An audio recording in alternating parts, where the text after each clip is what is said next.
People have doubled, tripled, even quadrupled their retirement income by getting their money out of their IRAs and 401ks. In this educational video episode, I'm going to address how IUL, Indexed Universal Life, can provide more income longer than IRAs and 401ks. Get ready. This may surprise you.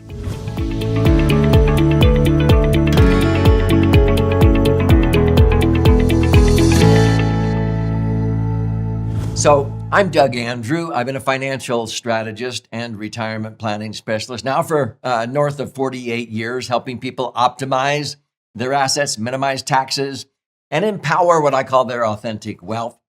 And in doing this, people will always come to me in order to make sure they do not outlive their income in retirement. And I have discovered that there are three big dangers that cause most retirees to outlive their money.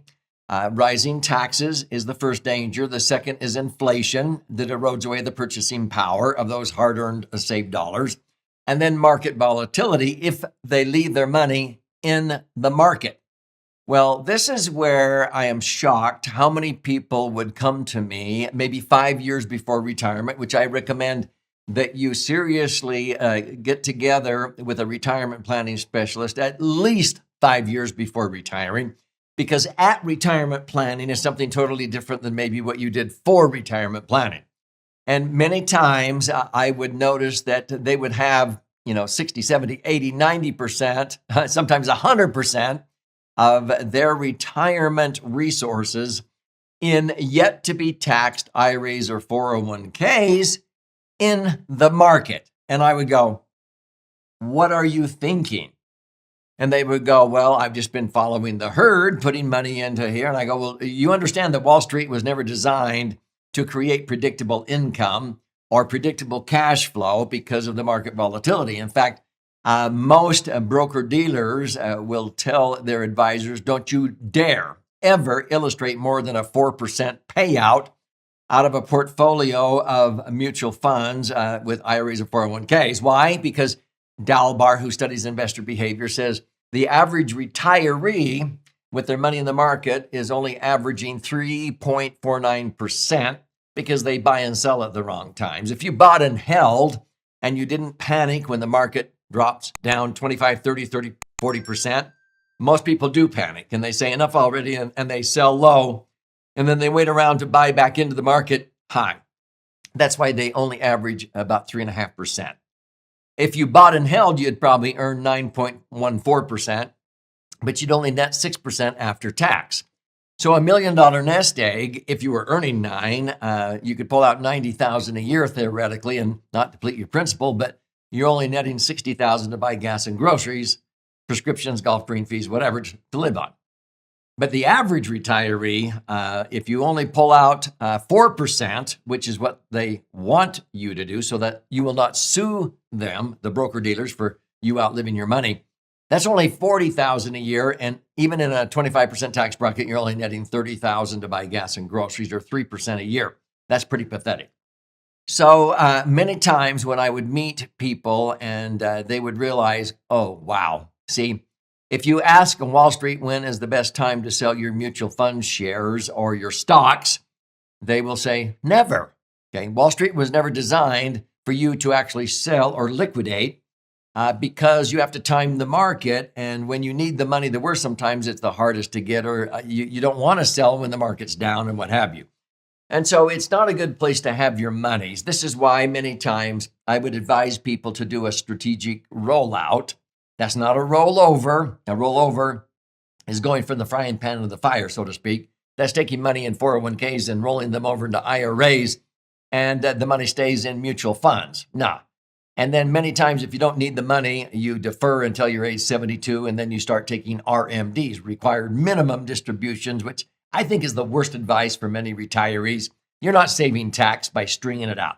I have software that shows people if you string it out and take out required minimum distributions throughout your life expectancy and your spouses, and then you leave behind to your children the IRAs or 401ks, the remaining balance, And the children now can't leave it until they retire. They have to get the money out and taxed within 10 years because the government wants that tax revenue. It shocks people when they see the amount of tax they will pay by stringing it out. So I would show people how much they could save by getting the taxes over and done with sooner than later, and then reposition that net after-tax money into a portfolio of laser funds. Now, what's a laser fund?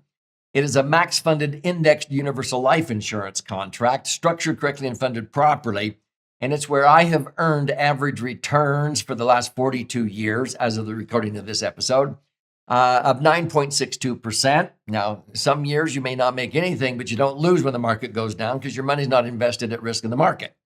Other years you make money up to a cap, maybe 12%, 16%, sometimes no cap.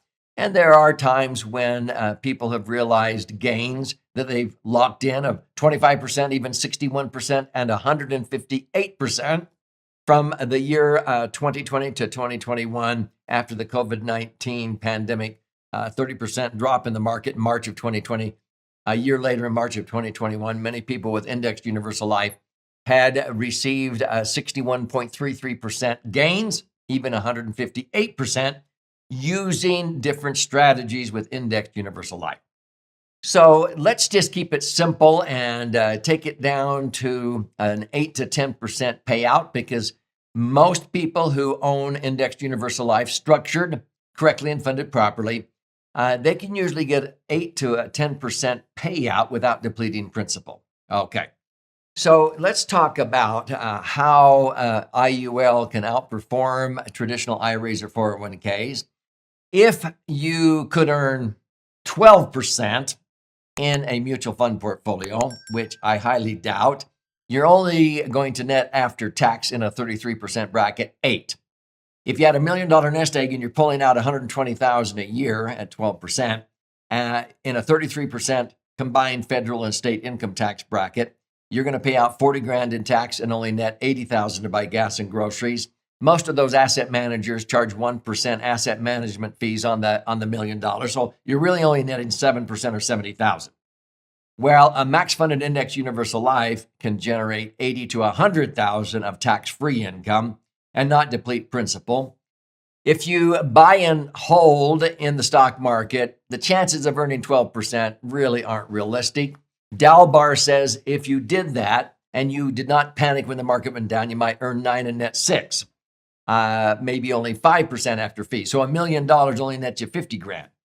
If you only take out the 4% rule that the financial services industry wants you to, because most retirees panic when the market goes down until they only average 3.5%. So if you pull out 4%, you're actually going to slowly deplete your nest egg, but not before your LE, your life expectancy. But you pull out $40,000 out of $1 million nest egg, you pay tax even at a 25% bracket, because maybe you're in a little bit lower bracket now because you have such a pathetic income. You pull out 40, you're netting 30,000 or 3%. So what if an IUL could be structured to give you like 9%? Many years I've earned 11 and netted 10. Let's say you earn 10 and net 9. You pull out 90,000 a year, tax-free. How much more is 90,000 than 30,000? That's 3 times as much. That's triple. We've had many people who have actually had payout rates of 10%. And because of their taxes and so forth, they were only earning 2.5 or 3. We have doubled, tripled, and even quadrupled people's income. So let me give you an actual story that illustrates what I'm talking about here. And this is one of thousands of stories where we have helped people dramatically increase their net spendable income. We had a gentleman come to us several years ago, right after the 2008 crash. And he had his IRAs and 401ks invested in the market. And for twice in the previous decade, he had seen his IRAs and 401ks invested in the market drop down 40%. So he had $600,000 when he came to us post 2009. And he saw that $600,000 in IRAs or 401ks drop down to under 400,000 twice, 2001 to 2003. It went below 400,000 down around 360. And then it came back to 600,000 by 2007, and it dropped 40% again in 2008. And he actually had to wait until 2012 before it came back up to 600,000. So he came to us when he was back to where he was 12 years earlier with his money in the market. And guess what? His advisor said, oh, keep it in those 401ks. We'll roll them over to IRAs.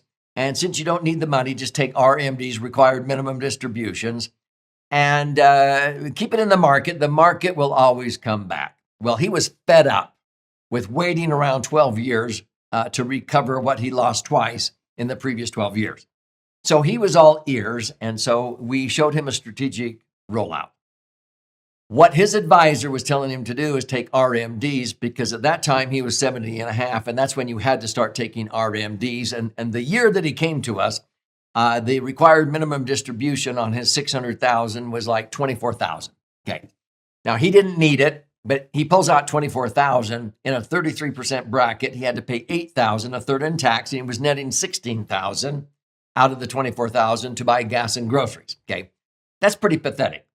So he's netting 16,000, and his advisor says, hey, maybe we can keep getting you 24,000 a year. You're going to have to take out a little bit more, but that's where he was at when he came. What did we do? Over a 5-year period, we strategically rolled out that 600,000. We were able to reposition it to where he was able to earn about 8.25% during the rollout process as he got money out of those IRAs and 401ks.